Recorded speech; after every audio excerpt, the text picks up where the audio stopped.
All right, so I've been reading about biotensegrity, and this is a topic that I definitely want to share more with y'all about, so you can expect to hear more.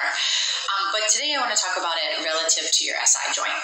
So in short, when I was in school, the relationship between muscles and bones was described to me something like you have a skeletal system that holds up your body, the muscles attached to it, and as the muscles shorten, they move your bones. But the idea of biotensegrity gives the fascia much more of a role and changes the emphasis from the bone being the structure that everything is based on to there being a web of fascia and muscles that the bone sits within. So if you're not familiar with fascia, fascia is like when you're cutting up raw chicken, and on the ends of the muscle of the chicken, of the meat that you're cutting up, you'll see this super shiny, skinny tendon at the end. That's what attaches the muscle to the bone. But surrounding the muscle is this thin, white, almost transparent layer. That is the fascia. And that wraps around all of your muscles. It's woven between your muscles. It exists all throughout your body. And changes in the fascia are what happen when there's an abdominal separation, a diastasis recti, is you're pushing out into that fascia and it gets super stretched out. Fascia also has a big role with pelvic organ prolapse and the pressure regulation that happens in the trunk then. So the idea with biotensegrity is that there is this web of soft tissue, being fascia and muscle, that the bones sit inside of. And so the bones have different compressive qualities. The fascia and the muscles have different elastic and contractile properties. And that this balance of pulling is what affects the way that our joints move.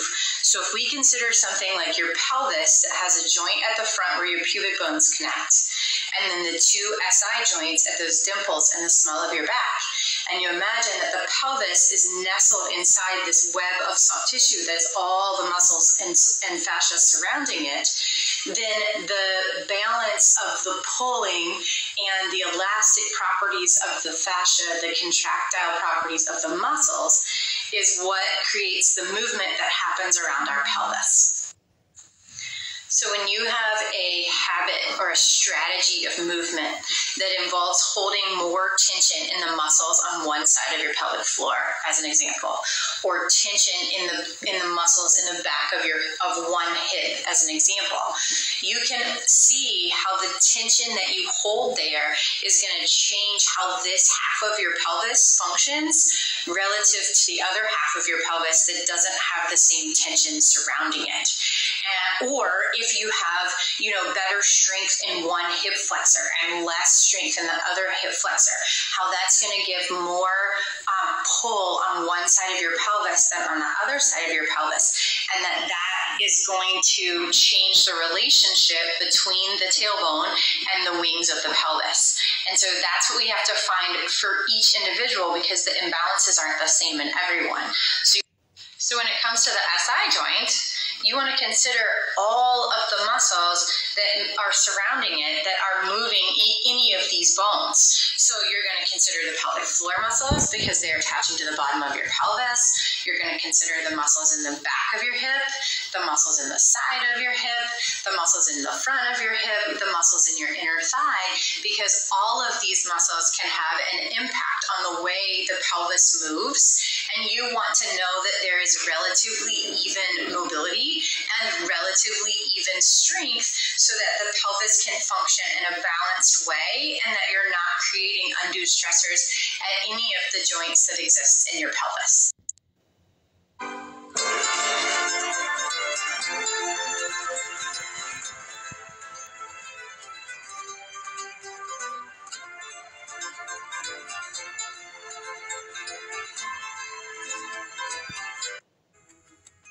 And I will hold on, go stronger through the seasons. And as we move from dark to light, darling, love